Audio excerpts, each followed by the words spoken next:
আসসালামু আলাইকুম রহমতুল্লাহি ওবরাকাতু। বিসমিল্লাহ আলহামদুলিল্লাহ ওসলাতু আসসালামু আলা রসুলিল্লাহ ওয়ালা আলিহি ও আসহাবিহি আজমাইন আমাবাদ। প্রিয় দর্শক শ্রোতা, কাছে কিংবা দূরে এই মুহূর্তে যে যেখান থেকে আমাদের সাথে যুক্ত হয়েছেন, আপনাদের প্রত্যেককে আমন্ত্রণ জানাচ্ছি আরটিভির মাহে রমাদানের বিশেষ অনুষ্ঠান বিআরবি কেবল নিবেদিত ইসলামিক সমাধানের আজকের পর্বে। আপনাদের সঙ্গে আমি আব্দুল কাহার রয়েছি। আজ আমরা একটি গুরুত্বপূর্ণ বিষয় নিয়ে কথা বলতে চাই, যেটি অত্যন্ত জীবন ঘনিষ্ঠ, আর সেটি হচ্ছে দোয়া কবুলের সময়। দোয়া মুমিনের জীবনে এক অমূল্য বিষয়। আর দোয়াও মুখল ইবাদা, দোয়াই হচ্ছে ইবাদত। কিন্তু সেই দোয়াটা কখন কিভাবে করলে পরে আল্লাহ তাআলা গ্রহণ করবেন এবং কোন কোন বিষয়গুলো দোয়া করার আগে আমাদের আমল করতে হবে, সেই বিষয়গুলো আমরা জানবার চেষ্টা করব ইনশাআল্লাহ তাআলা। আর এই বিষয়ে কথা বলবার জন্য আমরা আমন্ত্রণ জানিয়েছি বাংলাদেশের খ্যাতিমান আলেমে দ্বীন শেখ হাফেজ মাওলানা লুৎফর রহমানকে। আসসালামু আলাইকুম রহমতুল্লাহি ওয়া বারাকাতুহু। প্রিয় দর্শক, আপনিও চাইলে আমাদের সাথে যুক্ত হতে পারবেন। স্ক্রিনে দেখানো নম্বরে ফোন কলের মাধ্যমে আপনারা আমাদের সাথে যুক্ত হতে পারবেন।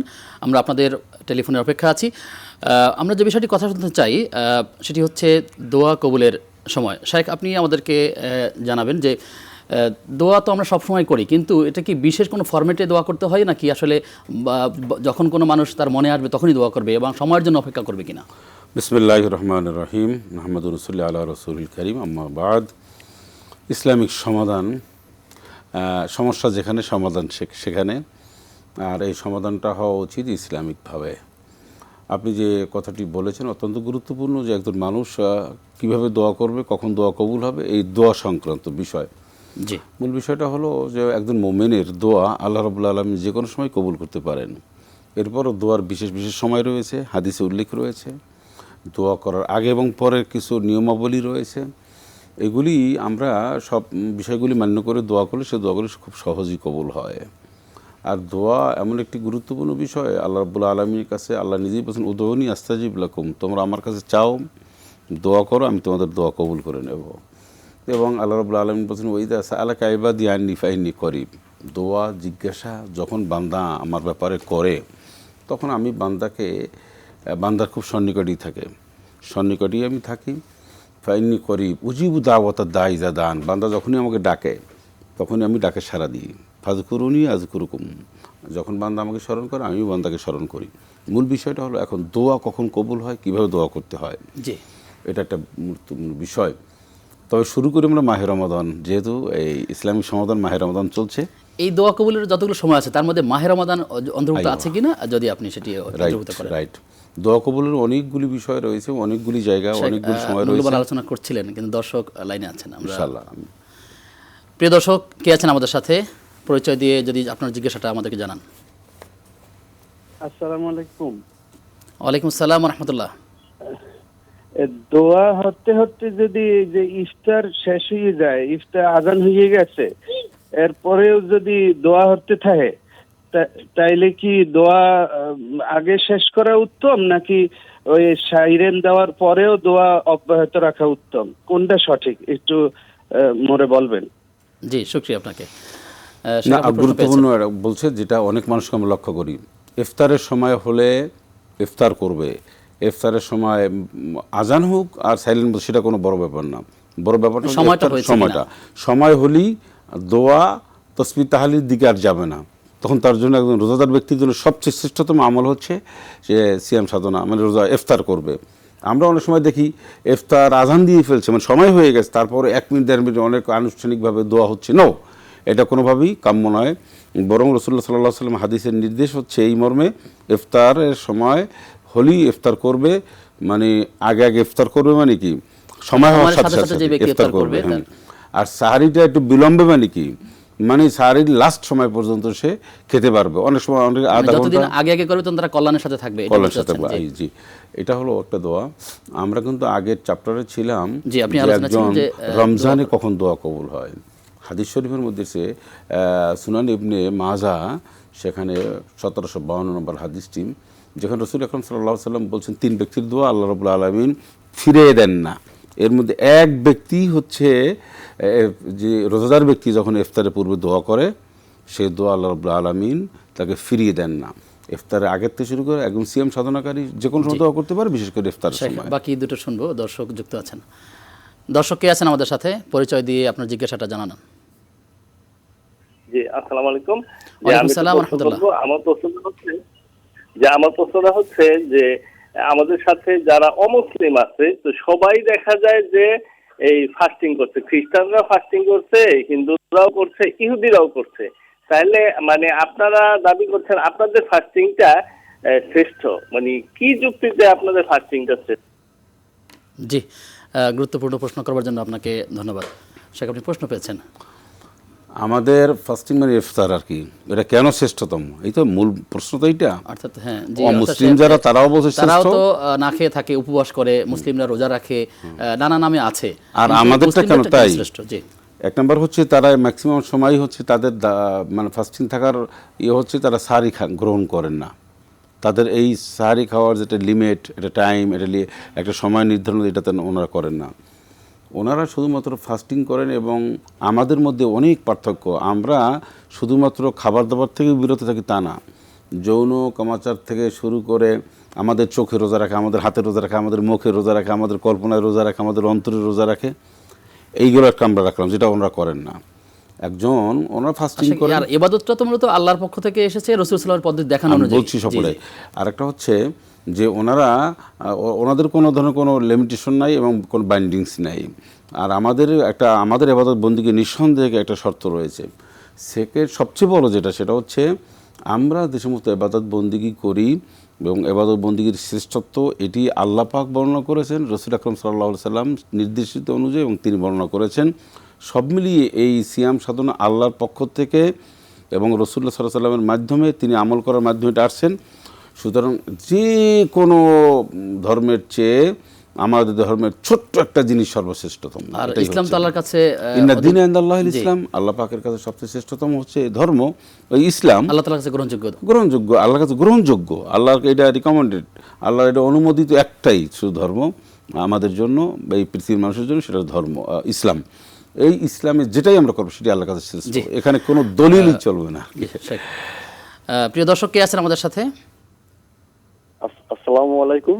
ওয়ালাইকুম সালাম ওয়া রাহমাতুল্লাহ। আমি রাজশাহী থেকে মোহাম্মদ পিয়ারুল ইসলাম পিয়ার বলছিলাম। জি প্রিয় ভাই, আপনাকে অনেক অনেক ধন্যবাদ। ভাই, ঘটনা হচ্ছে হুজুর যে আমরা অনেক সময় সিয়াম পালন করতে লেগে থুতু দুধ অনেক সময় আপনার গিলে ফেলা হয়, এতে কি রোজার কতটুকু ক্ষতি হয় এটা জানার জন্য। আচ্ছা, ঠিক আছে। প্রিয় দর্শক, জীবন ঘনিষ্ঠ প্রশ্ন করবার জন্য আপনাকে মোবারকবাদ। শেখ প্রশ্ন পেয়েছেন যে থুতু আসলে যদি কেউ গিলে ফেলে, অনেক মানুষের একটা অভ্যাসে দাঁড়িয়েছে এবং অনেক মানুষের একটা ভুল মেসেজ সে গ্রহণ করেছে। সেটা হচ্ছে যে থুতু মনে করে যে এটা ভিতরে চলে গেলে আমার রোজার বোধহয় কোনো ক্ষতি হবে, সেদিন বারবার থুতুটা সে ফেলে দেওয়ার চেষ্টা করে। নো, বরং বারবার থুতু ফেলে দিলে শারীরিক ক্ষতি হয়, এটা সায়েন্টিফিক এবং চিকিৎসা বিজ্ঞানরা এটা বলেছে। চাইলেও তাকে ক্লিয়ার করতে পারবে না। হ্যাঁ, আরেকটা হচ্ছে যে আপনাকে আগে সুনিশ্চিত হতে হবে যে আপনার ভিতরে যে থুতুটা আসে ওইটা গিলে ফেললে আপনার রোজার কোনো ক্ষতি হবে না। যে থুতু যে পরিমাণটা আসে নর্মালি, এটা গিলে ফেললে কোনো রকম ক্ষতি হবে না, বরং শারীরিকভাবে একটা উপকার আছে স্বাস্থ্য বিভাগের মানে দৃষ্টিকোণ থেকে। সুতরাং এইটা জানলেই আমাদের সবচেয়ে বেটার হবে। কিন্তু আমাদের বারবার অনেক মানুষ থুতু নিক্ষেপ করতে করতে করতে এই থুতু ফেলতে হবে, এটা মাথায় আসলেই তখন মুখের মধ্যে থুতুগুলো জমা হয়ে থাকে, মানে এটা মনস্তাত্ত্বিক একটা বিষয় আসে।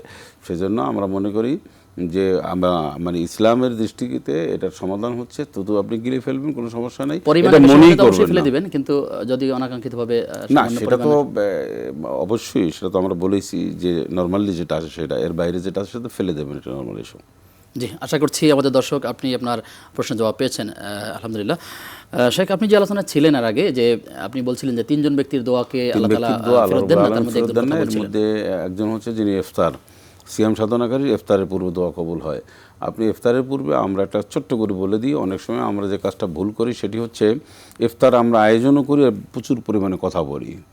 তা কোরআনুল কারীমের মধ্যে এমনি আল্লাহ বলছেন ওয়াল্লাযীনাহুম আনিল লাগবি মুরিদুন, অনর্থক কথাবার্তা আল্লাহ একদম পছন্দ করে না, এটা মুমিনের জন্য বৈশিষ্ট্য না। এখন ইফতারি চুপচাপ আমরা করব, আয়োজন করব, আমাদের গৃহকর্মী যারা থাকবে ওনারাও আসবেন, ওনারা একটা পাশে ইফতার করবেন আর আমরা দোয়া করব। আমরা অনেক ইফতারের আগে আমরা অন্তত 4-5 মিনিট মিনিমাম আমরা আল্লাহর কাছে বিভিন্ন দোয়া করতে পারি, ইস্তেগফার করতে পারি, তাসবিহ তাহলিল পড়তে পারি, বিশ্বনবী মুহাম্মদ সাল্লাল্লাহু আলাইহি ওয়াসাল্লামের উপরে দরুদ পড়তে পারি। ওইটা না বইলা ইফতারের আয়োজনে আমরা এটা একটা হসবরল সেক্ষেত্রে করে জিজ্ঞাসা করি যে এই যে আপনি দোয়ার কথা বলছেন ইফতারের আগে, সেখানে কি হাত তুলে দোয়া করতে হবে নাকি আসলে নিজের মতো করে দোয়া করতে হবে? না, হাত তুলে কখনোই বাধ্যতামূলক না। হাত তুলে দোয়ার একটা বিভিন্ন সময় একটা ফজিলত রয়েছে, কিন্তু সবসময় যে হাত তুলে দোয়া করতে হবে তা না। উনি আল্লাহুম্মা আফুন তুহিব্বুল আফওয়া ফাআফু আন্নি ইয়া ওয়াসিআল ফাদলি ইগফিরলি, তারপর সুবহানাল্লাহি বিহামদি, আল্লাহ তাসবিহ তাহলিল বর্ণনা করতে পারে, মনে মনে দোয়া করলে হবে। আল্লাহ পাক বলছেন ওয়া ইন তাজহার বিল কওলি ফাইন্নাহু ইয়ালামুস সিররা ওয়া আখফা, বান্দা তুমি জোরে বলো আস্তে বলো সব আমি জানি, তোমার কথা সব আমি শুনি। কুল ইন তুখফু মা ফি সুদুরিকুম আও তুবদুহু ইয়ালামুহুল্লাহ, গোপন করো প্রকাশ্য করো, হ্যাঁ, এগুলো সব আল্লাহ রাব্বুল আলামিন জানেন। ওয়াসিরু কওলাকুম আও ইজহারু বিহি ইন্নাহু আলিমুম বিযাতিস সুদূর। আল্লাহ পাক মানুষের দিলের খবর মানুষ যা মুখ থেকে বলে না, এই ঠোঁট থেকে বের হয়নি, কিন্তু সে জমা করে রেখেছে ব্রেনে। আল্লাহ সুবহানাহু ওয়া তাআলা বলে, বান্দা তুমি দুই ঠোঁট থেকে বের করনি এমন সব শব্দ মনের ভিতরে যেটা জল্পনা কল্পনা করে রেখেছো, সেটাও আমি জানি, সেটাও আমি শুনি, সেটাও আমি কবুল করি। এটাই সেজন্য অনর্থক বা হয়তো কোনো কথাই বলার সুযোগ নেই। আল্লাহ তাআলার কাছে মূল্যবান দোয়াগুলি আসলে ইফতারের পূর্ব মুহূর্তে করতে হবে। শেখ আপনার কাছে আবার আসবো বিরতির পর ইনশাআল্লাহ তাআলা। প্রিয় দর্শক, আপনারা দেখছেন আরটিভির রমাদানের বিশেষ আয়োজন বিআরবি কেবল নিবেদিত ইসলামিক সমাধান। সময় হয়েছে একটা বিরতির, ফিরছি কিছুক্ষণ পর, সাথে থাকুন।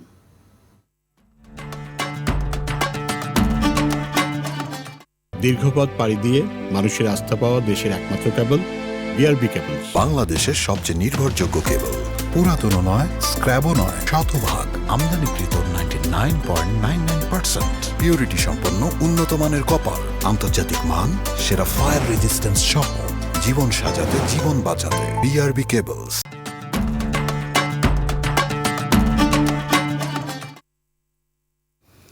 বিরতির পরে সবাইকে আবারও আমন্ত্রণ জানাচ্ছি আরটিভির মাহে রমাদানের বিশেষ অনুষ্ঠান বিআরবি কেবল নিবেদিত ইসলামিক সমাধানের আজকের পর্বে। আপনাদের সঙ্গে আমি আব্দুল কাহার রয়েছি, আমার সঙ্গে মেহমান রয়েছেন শেখ হাফেজ মাওলানা লুৎফর রহমান, সভাপতি মিডিয়া স্কলার্স ফোরাম। শেখ, আপনাকে আবারও স্বাগত জানাচ্ছি আমাদের আজকের প্রোগ্রামে। আপনার কাছে একটা জানার বিষয় আছে যে যদি আমরা অনেকেই দেখা যায় যে রমাদানের রোজাগুলো পালন করে, অন্য কাজগুলো করে, কিন্তু হারাম উপার্জন থেকে সে বিরত থাকছে না, কিন্তু দোয়া কবুলের জন্য হারাম উপার্জন আসলে কোনো প্রতিবন্ধকতা সৃষ্টি করে কিনা?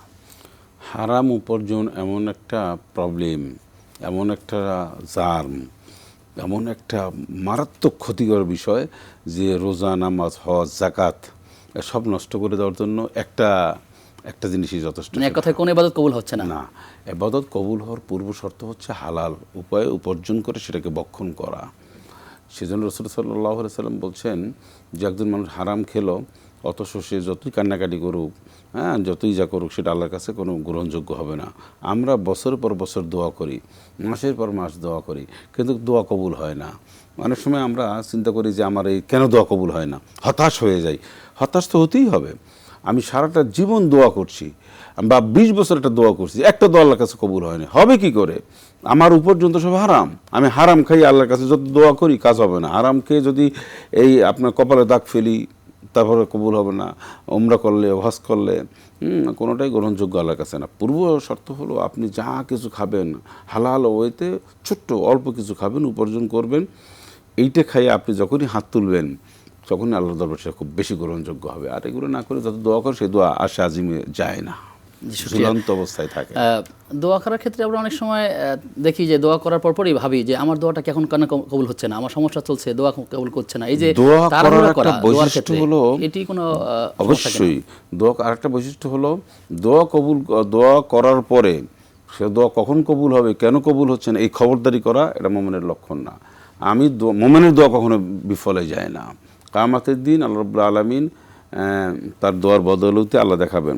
একজন মানুষ দোয়া করলে সহায় সেটা পাবেন, অন্যথায় একটা খারাপ বিলম্বে পাবে, অথবা তার জন্য একটা দুর্ঘটনা ছিল, সেই দুর্ঘটনার পরিবর্তে এই দোয়ার পরিবর্তে দুর্ঘটনা মাফ করে দিয়েছেন, সব লেখা হয়ে থাকবে।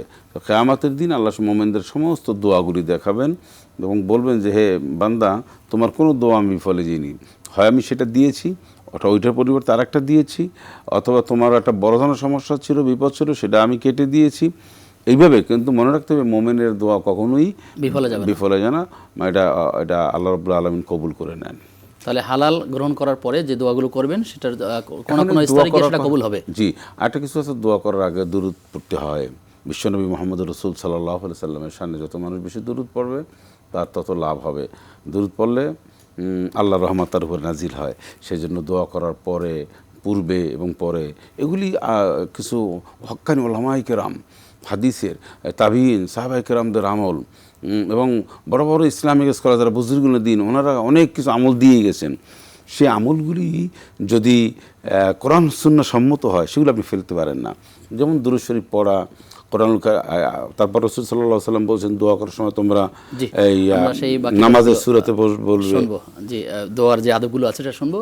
আমাদের সাথে কলার আছেন, দর্শক কে আছেন, পরিচয় দিয়ে আপনার জিজ্ঞাসাটা আমাদেরকে জানান। আসসালামু আলাইকুম, আমি মোহাম্মদ প্রতীক, ঈশ্বরদী, পাবনা থেকে সংযুক্ত আছি। ওয়ালাইকুম আসসালাম ওয়া রাহমাতুল্লাহ।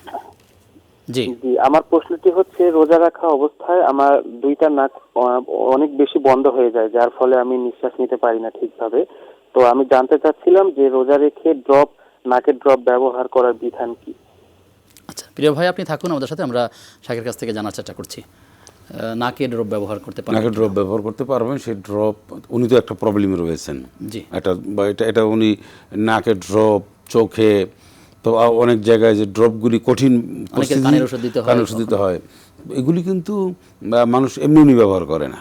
তা আল্লাহ পাক বলছেন ইউরিদুল্লাহ বিকুমুল ইউসরা ওয়ালা ইউরিদু বিকুমুল উসরা। কোনো কিছু তোমাদের উপরে চাপিয়ে দেওয়া হয়নি যেটা পালন করতে কষ্ট হবে, আর যেটা সহজ সেটা আমি দিয়েছি। তো ইসলাম একটা সহজ জিনিস। এখন ওনার নাকের ড্রপ নিলে কোনো সমস্যা নেই, কারণ ড্রপে একটা হচ্ছে শরীরের সঞ্চয় হয় না, এই ড্রপের কোনো কিছু গেলে সঞ্চয় হয় না, আর ড্রপটা পাকস্থলী বন্ধ স্বতন্ত্র যাওয়ার কোনো সুযোগ নেই। তো সব মিলিয়ে এটা মুখ থেকে, এই ওষুধগুলো খাদ্যের কোনো উপকার করে না, অতএব এগুলি ওনার প্রয়োজনে ব্যবহার করতে যদি অনেক সময় দেখা যায় যে নাকে দিতে গেলে কিংবা যদি তার বা চোখে দিতে গেলে যদি তার মুখের ভিতরে চলে আসে সামান্য পরিমাণ, কি করবেন তিনি? ওটা ফেলে দেবে। আর এই যে সামান্য পরিমাণ যেটা আসে এটা তো ওষুধ, এটা ভিতরে গিয়ে এটার এমন ফেলে দেবেন, এটা ফেলে দেওয়াটাই উত্তম, বা ফেলে দেবেন, এটাই হলো নিয়ম। জি শুকরিয়া। শেখ, আপনি দোয়ার আদবের কথা বলছিলেন যে দোয়া করতে হবে, শুরুতে হামদ এবং সানাত থাকবে, রাসূলের দুরূদ থাকবে, আপনি যদি কমপ্লিট করেন আলোচনা। এখন এই দোয়ার কিছু টাইম রয়েছে। দোয়া কবুল হয় ইফতারের পূর্বে, দোয়া কবুল হয় সাহরির সময়, ওয়াল মুস্তাগফিরিনা বিল আসহার ওয়া বিল আসহারি হুম ইয়াস্তাগফিরুন। মোমেনরা দোয়া করবে রাতের শেষ অংশে, তৃতীয় অংশে দোয়া করবে। প্রত্যেকটা রাত্রি দোয়া কবুল হয়, বিশেষ করে রমজানের সাহরের সময়। একজন মোমেনের বড় বৈশিষ্ট্য হচ্ছে কোরআনুল কারীম ওয়াল মুস্তাগফিরিনা বিল আসহার। তো সে শেষ রাতে উঠে কান্নাকাটি করবে, আল্লাহর কাছে ক্ষমা চাইবে, এটা একটা বড় বৈশিষ্ট্য। আমরা সবসময় দোয়া করবো, তারপরে বিশেষ সময়ের কথা বলেছেন আপনি, সেই সময়গুলোতে আমরা দোয়া করার চেষ্টা করবো ইনশাআল্লাহ। ইনশাআল্লাহ। প্রিয় দর্শক কে আছেন আমাদের সাথে, পরিচয় দিয়ে আপনার জিজ্ঞাসা আমাদেরকে জানান। আসসালামু আলাইকুম। ওয়ালাইকুম আসসালাম ওয়া রাহমাতুল্লাহ।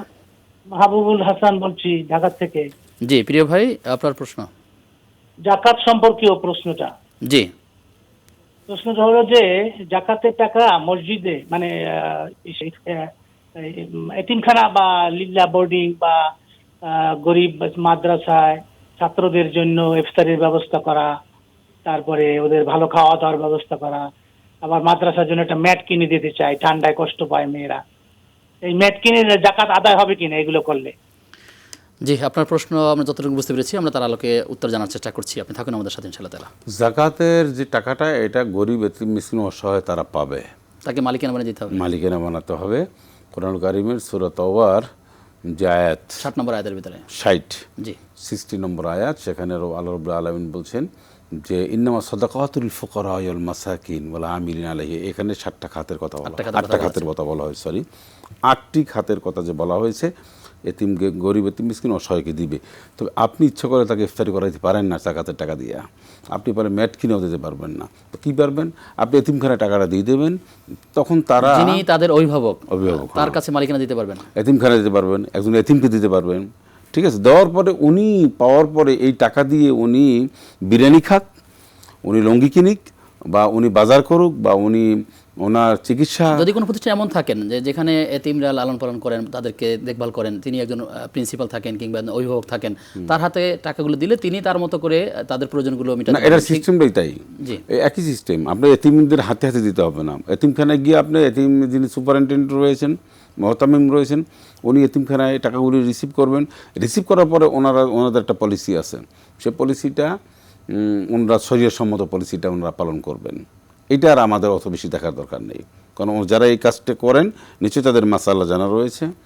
এখন এতিমদের চিকিৎসার জন্য ব্যয় করতে পারবেন। হঠাৎ করে একটা এতিম অসুস্থ হয়েছে, তার কিন্তু চিকিৎসার জন্য টাকাটা উনি ব্যয় করতে পারবেন জাকাতের জন্য, যিনি অভিভাবক রয়েছেন। সুতরাং আমরা এইভাবেই এতিমখানায় অসহায় মানুষকে জাকাত দিলে জাকাত আদায় হয়ে যাবে। জি, শুকরিয়া। শেখ, রমাদান যেতে চলছে, এই রমাদান সংশ্লিষ্ট একটি বিষয়, অন্যতম গুরুত্বপূর্ণ ইবাদত হচ্ছে কোরআন তেলাওয়াত করা। একজন জানতে চেয়েছেন যে 1 বছর আগে তিনি 23 পারা পর্যন্ত কোরআন পড়েছিলেন, এরপরে বাকিরা পড়তে পারেনি। এখন যদি তিনি বাকি 7 পারা পড়েন, তাহলে এটা তার খতম হিসেবে গণ্য হবে কিনা? আসলে আর খতমের পদ্ধতিটা কি, আর কেনই বা খতম করতে হয়? না, খতম আমাদের দেশে সিস্টেম করে রেখেছেন যে আমরা যাতে করে সবাই একটু এক খতম পড়ি, এটা মনেটা শান্তি প্রশান্তি। কিন্তু এইটা সুন্নাহসম্মত আমল তো হ্যাঁ, কিন্তু এটা এমন না যে এক খতম রমজানের দেওয়া। রাসূলুল্লাহ সাল্লাল্লাহু আলাইহি ওয়াসাল্লাম তো 3 খতম পড়েছেন সর্বশেষ রমজানে। তিনি শুনিয়েছেন জিবরাইল আলাইহিস সালামকে, 3টা খতমের তিনি শুনেছেন সব মিলিয়ে।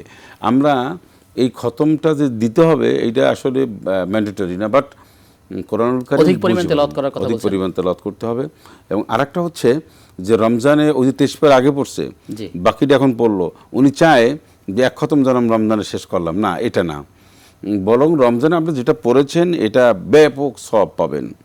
এত 700 গুণ পর্যন্ত আপনি পাওয়ার সম্ভাবনা রয়েছে, বা আরো বেদিক আল্লাহ যতটুকু দেন, বা নিয়তের উপর নির্ভর করে আল্লাহ যতটুকু দেন দয়া করে।